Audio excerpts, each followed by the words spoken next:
Let us open our Bible on Psalms 84, verse 7. Praise the Lord. They go from strength to strength. Every one of them in Zion appeareth before God.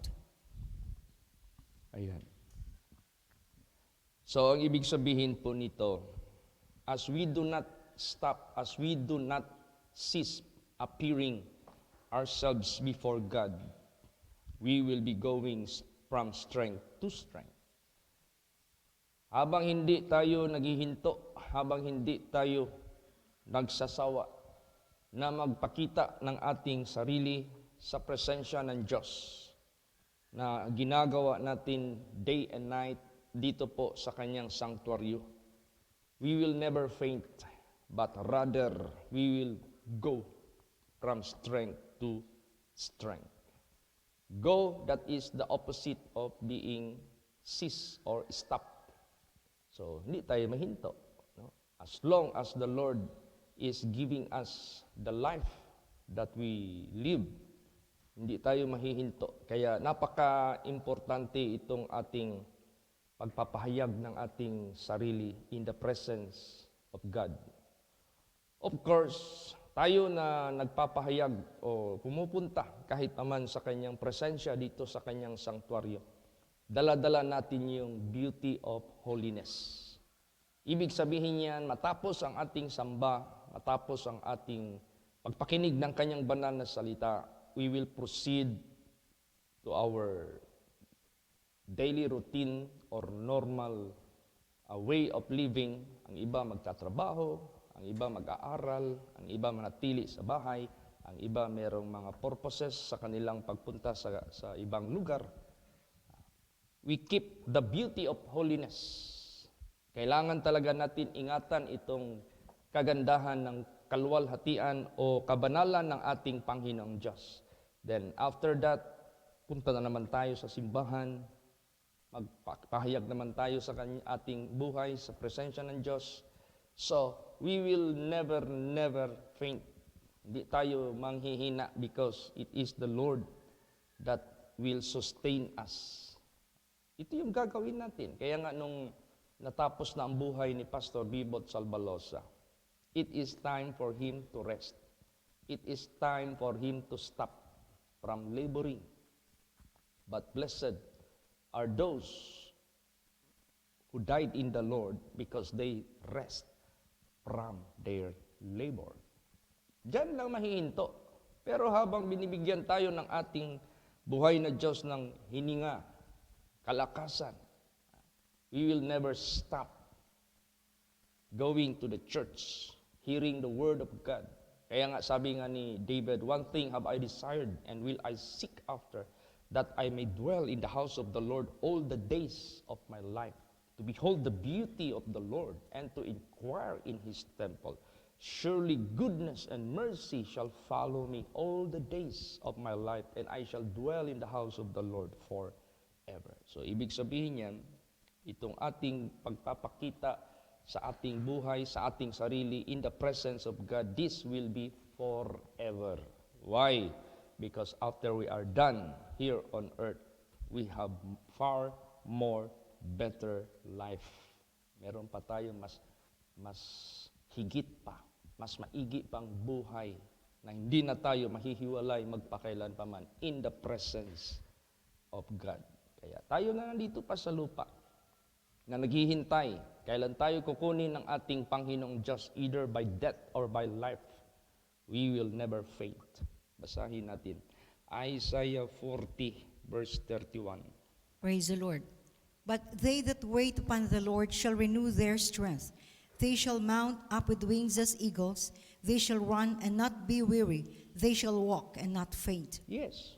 Pag sinabing they that wait upon the Lord, these are the people who are still living. Yung mga buhay, katulad natin. Hindi pa tayo pinapahinga ng Diyos. Hindi pa tayo kinukuha ng ating Panginoong Diyos. Naghihintay tayo sa Kanya kung kailan ito mangyayari sa buhay natin. So, ano ang ating gagawin? Shall renew their strength.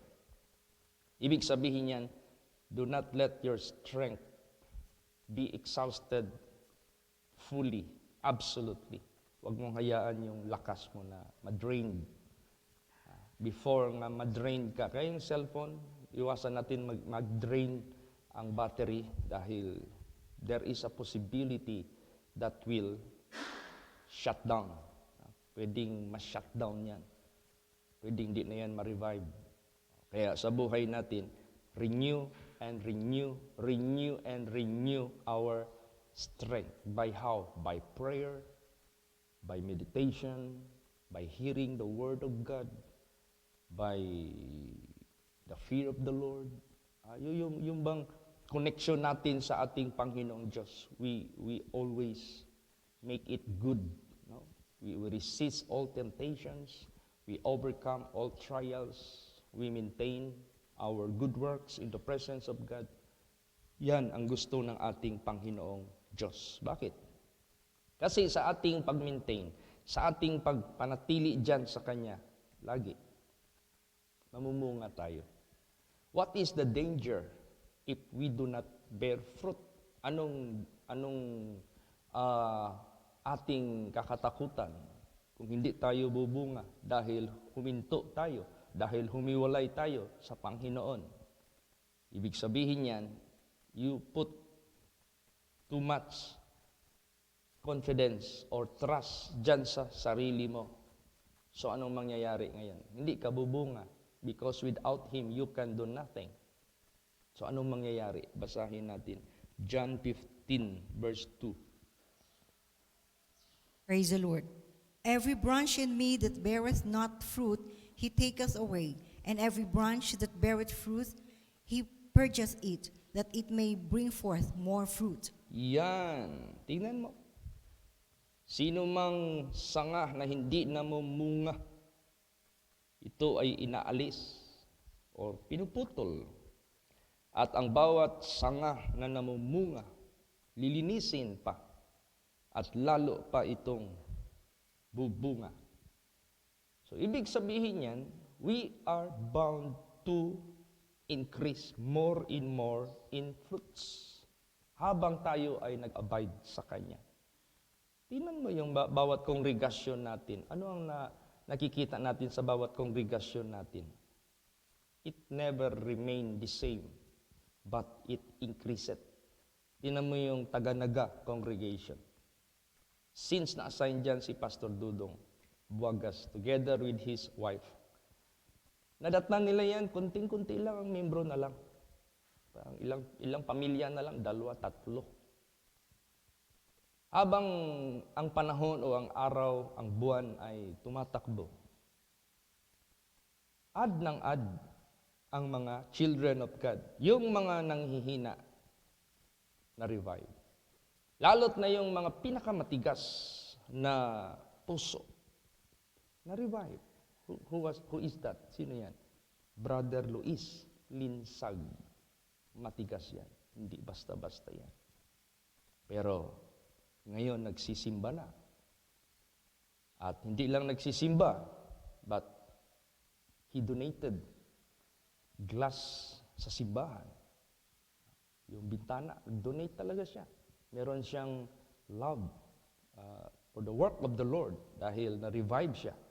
So, nag-increase. At mismo ang kongregasyon na nila ang nag-propose na magpalaki na sila ng kanilang simbahan. Dahil, tingnan niyo naman yung mga pinipresent nila sa pinopost nila sa FB. Halos yung gitna ng aisle ng simbahan nila, puno yan ng mga upuan na inuupuan ng mga membro. Halos sumusuka na yung mga membro dyan sa loob ng simbahan. Ibig sabihin niya, nasa labas na yung iba. Kaya, meaning to say, as we abide in the Lord, we are bound to bear more fruits. Like here in Davao congregation, on Sundays, sa mga linggo, kita mo naman na there are new faces who are coming. And not only just coming temporarily, but they decide to remain here, to be baptized, to serve the Lord, to be part of the ministry. Ganon din sa ibang mga churches natin. Kaya ganon ka-importante yung ating pag-abide, pag-renew ng ating strength. Lalo tayong lilinisin ng Diyos. Lalo tayong bubunga at mag-abound pa tayo sa kanyang mga gawain. Meaning to say, bawat anak ng Diyos who are coming into this place, into the sanctuary, appearing before the presence of God, they are not coming here empty-handed. No? Hindi yung pupunta dyan, lang kayo dyan, walang laman yung kamay ninyo. Hindi, lahat tayo na pumupunta dito, nagpapakita sa pagsamba sa Diyos. We have so much in our hands. Ano yun? Yung mga babuting gawa natin. Yung mga pag-abound natin sa kanyang ministry. Yun yung marami tayong bunga na nasa kamay natin. Basahin natin yan. Deuteronomy 16:16. Praise the Lord.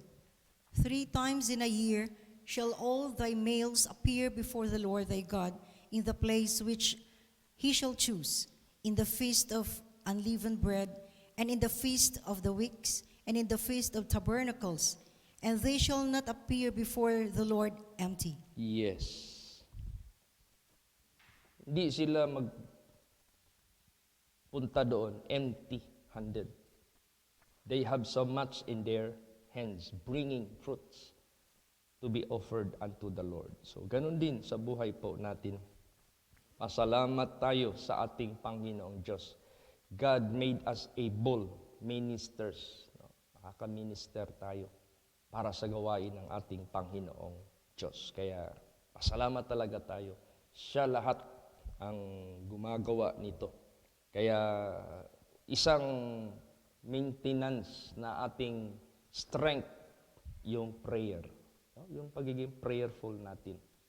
Lagi kang mag-pray, lagi kang mag-meditate, lagi kang tatawag sa ating Panginoong Diyos. You will never lack of strength. Hindi ka magkukulang ng kalakasan. Bakit?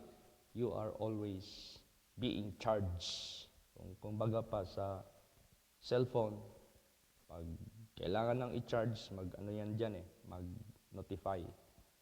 Isaksak mo yung charger, isaksak mo yung USB cord sa cellphone mo. Pag naka-attach na yan sa power, magtakbo yung kurente doon sa mag-charge siya. So yung prayer, ganun din. We are like charging our spirituality, our mind, our heart, our whole being. Sina-charge yan ng Diyos. So you will never faint. Hindi ka manghihina. Kasi mag-pray ka sa Panginoon, naka-attach yung buhay mo doon sa Heavenly Father, doon sa langit. So siya yung magpapasa sa atin ng strength, power, lahat.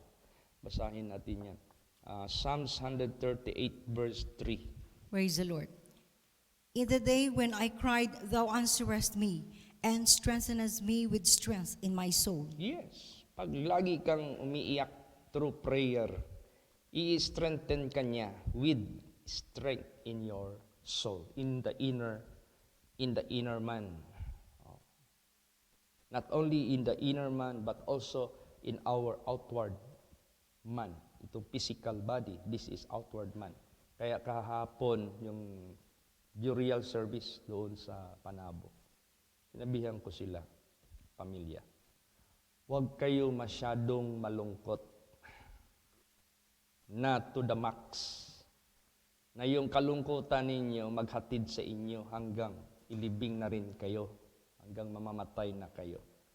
Pwede tayong malungkot dahil nawalan tayo ng ating husband, kung ikaw, Sister Gemma, nawalan ka ng ama, ikaw, Brother John, and sino pa yung isa, si Judy Ann. Kami raman din, nawalan kami ng comrade, kasamahan sa gawain ng Diyos. Pwede tayo malungkot. Even Jesus Christ, according to John 11:35, Jesus wept. Kailan nangyari yun? When Lazarus died. Pero hindi yung parang wala na tayong faith. Hindi yung parang wala na tayong knowledge about the Word of God. Kasi we are being already informed by the Word of God that we are not permanent here on earth. There will be a time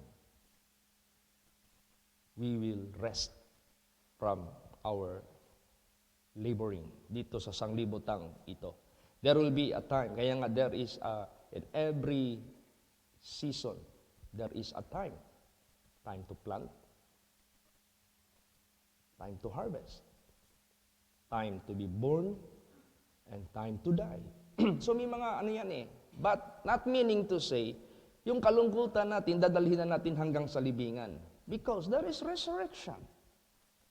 There is life after this.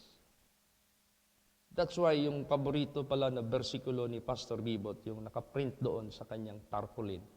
For me to live is Christ and to die is gain. That's why Pastor Bibot decided to serve God. Di ba? So, ibig sabihin yan.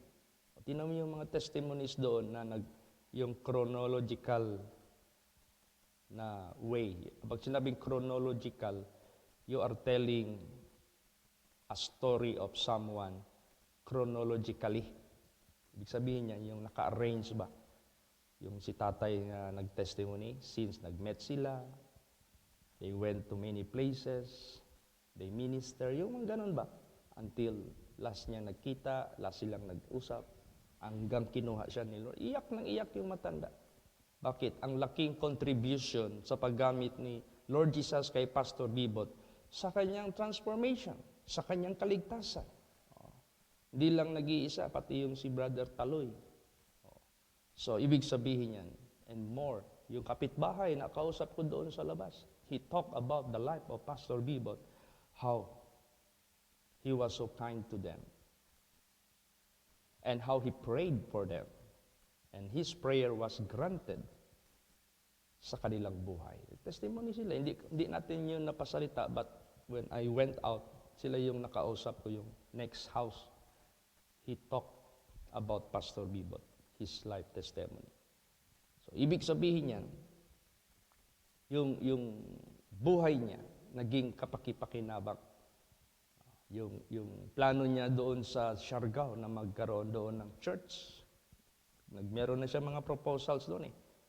Inopen na niyan sa akin. Actually, Pastor Bibot donated 150 square meter lot for the future church in Panabo.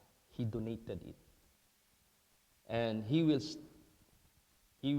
be doing it again sa Siargao. Magdo-donate na naman sila ng lote para tayuan ng simbahan. So, makita mo yung dedication, makita mo yung sacrifice na kanilang inopen sa akin yan yung mga kasamahan niya diyan sa Panabo. He talked about the proposals magtayo doon ng simbahan.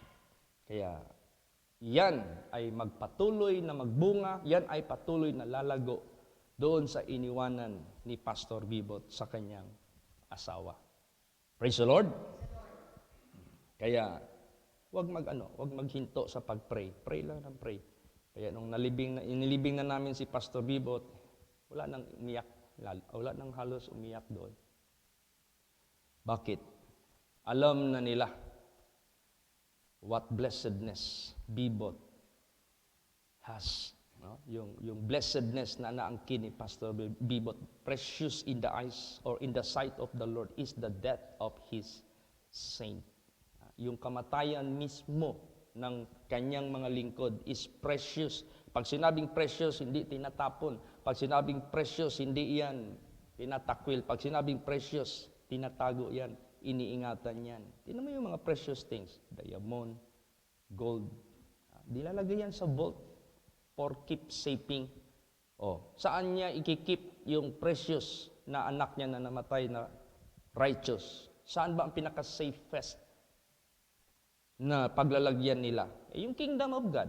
How safe we shall be there? Anong klaseng safe? Or what kind of assurance or security maangkin ng nino man makapasok doon?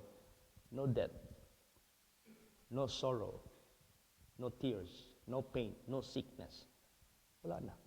Forever. No evil. Wala nang kaaway doon. Safe ka talaga. Kaya, naintindihan nila by the grace of God, by the power of God. So, nasatisfy sila sa salita ng ating Panginoong Diyos. Na-observe ko, sabi ko, salamat. Salamat, Panginoong Diyos. Hindi kami katulad sa mga tao na walang pag-asa. Hindi kami katulad sa ibang mga tao na walang pananampalataya. Because Christ died and He was resurrected. So they also who is sleep or slept with Christ, in Christ, shall also rise in the last day or sa resurrection day. So huwag tayong maghimagod sa pag-pray ng pray. Praise the Lord. Basa Luke 18 verse 1. Praise the Lord. And he spake a parable unto them to this end, that men ought always to pray and not to faint. Yes. So, wag maghinto sa pag-pray at hindi talaga tayo manghihina sa paggawa ng kanyang mga gawain. Kaya ang iniisip ko na naman ang dipulog. Kasi ang dipulog, matagal na nating hindi nabisita. At ang pinakamalapit dyan si Pastor Francis Diala, Pastor Alex. So sila yung magbibisita ahead of my visitation para lalo silang ma-preserve, ma-sustain. Kasi hindi naman sila naghihinto sa pag-communicate sa atin. Hindi din tayo naghihinto sa pag-communicate sa kanila. So, meaning to say, kaya ngayon si Sister Angeles, bigla lang niya magtawag sa akin, mag-testimony lang. Pastor Chit, praise the Lord, taba na kayo si Dudo. Mao ba? To God be the glory. Kaya na gid siya mubalik sa iyang paghubog-hubog. Lipay na kayo si Pastor Dudo. Si Brother Dudo, Pastor Chit. Praise the Lord. Iko, good. Mahimo gina siyang testimony. Tapos, salamat tayo dahil nag-provide naman ng sasakyan sa ministry natin doon sa buhay ni Pastor Francis. Imagine that. Yung kanyang gasoline na Innova, na talagang maramdaman mo talaga yung unti-unti yung bulsa mo na nawawala yung nilagay mo na pera kasi malakas ka magkain. Imagine that, merong nakipag-barter. Swap lang ha, walang ad, naka-swap lang. Montero, diesel, 2012 or 2013 model. Tapos gumagana pa yung cruise control.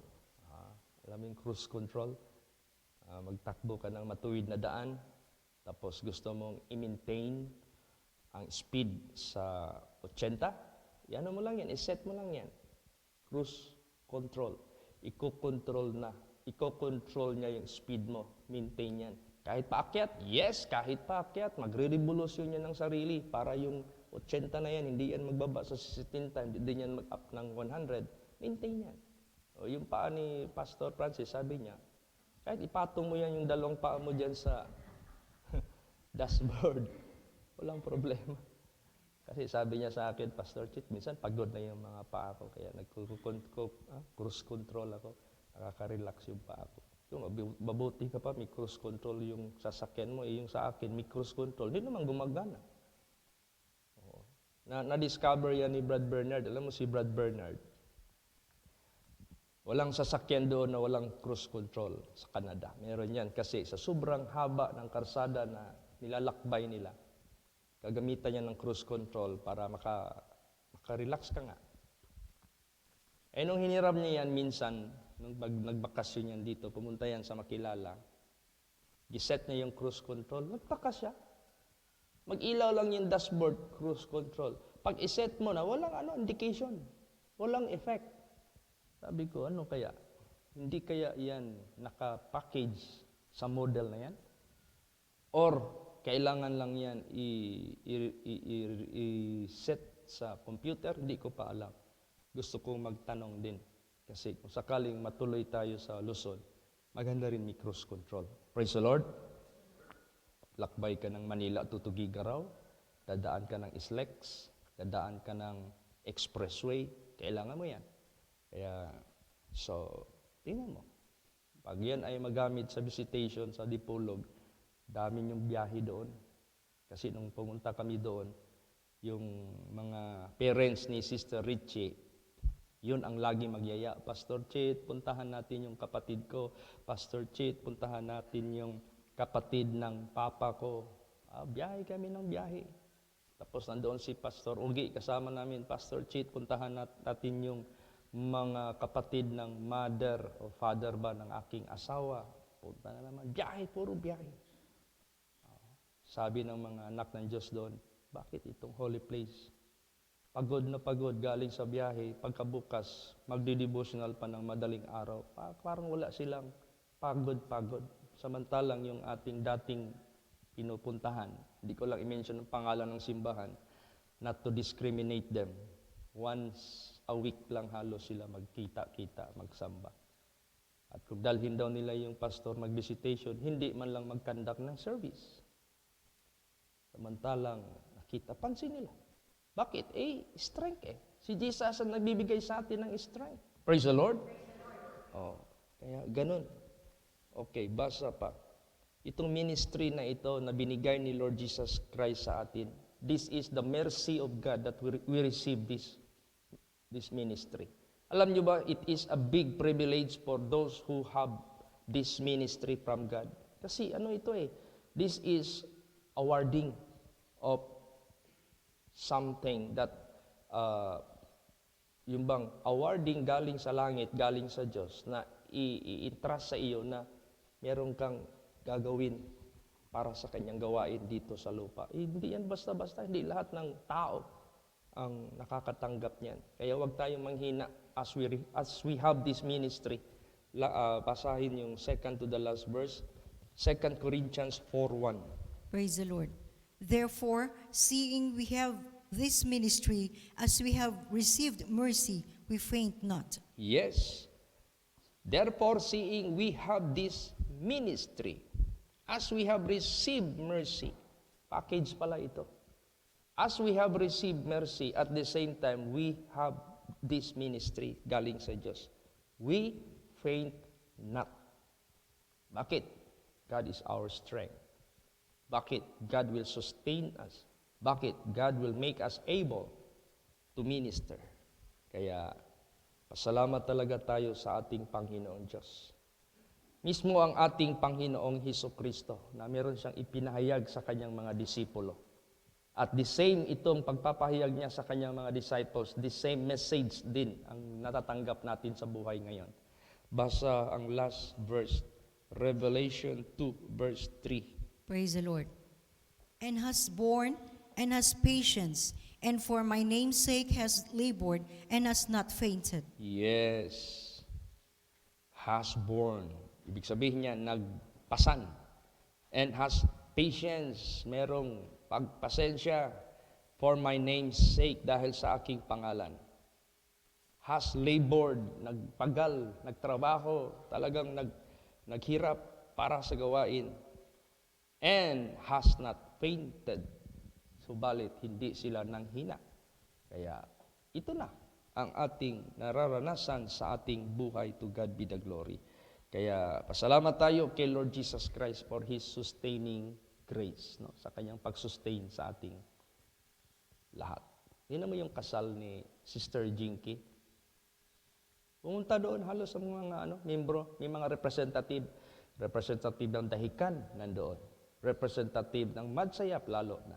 Representative ng Taganaga nandoon. Representative ng Chumbukan nandoon. Representative ng Mati nandoon. Representative ng Kanggusan nandoon. Ibig sabihin yan, the children of God never faint. Hindi nanghihina in supporting the work of the ministry.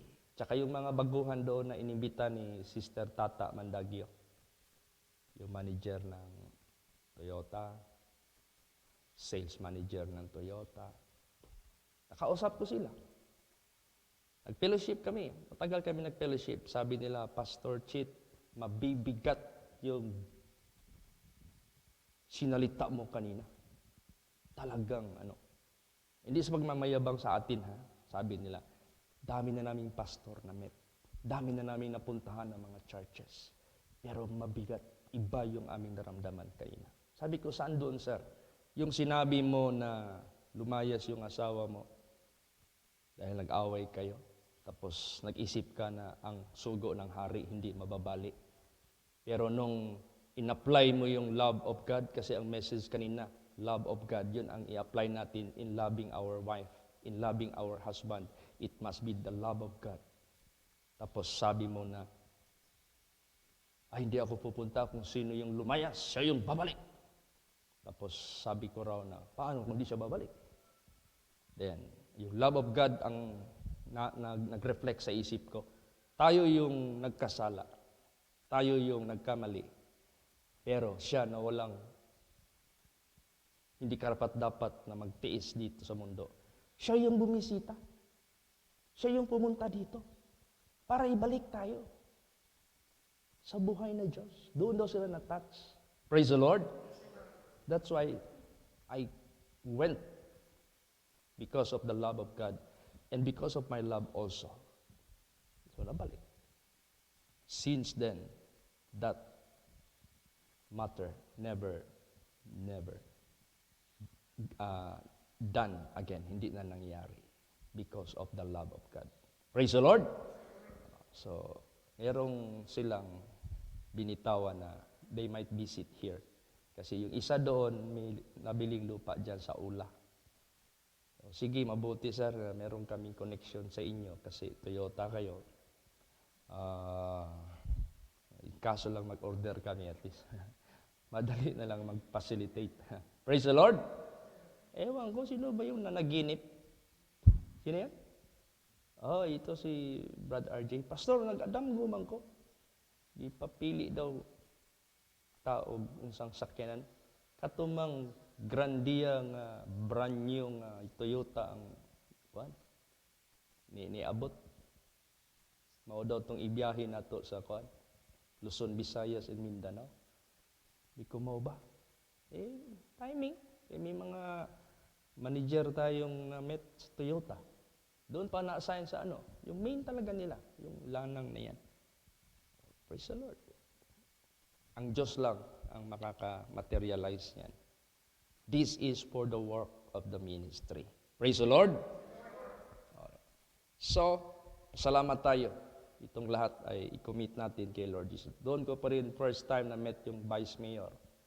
The Vice Mayor did attend. Nandoon. Nag-usap kami. Dalawang kapitan din ang nag-attend doon. Si Kapitan Rosa of San Ignacio, Barangay San Ignacio, and Kapitan Nies of Old Macupa. Sabi ko, maganda itong ganitong okasyon. Dahil nakakarinig sila ng Word of God, nakaka-minister tayo sa kanila, and we could pray for them.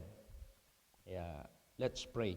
Kasi itong ministry na ito, this is for all people of the world. Praise the Lord.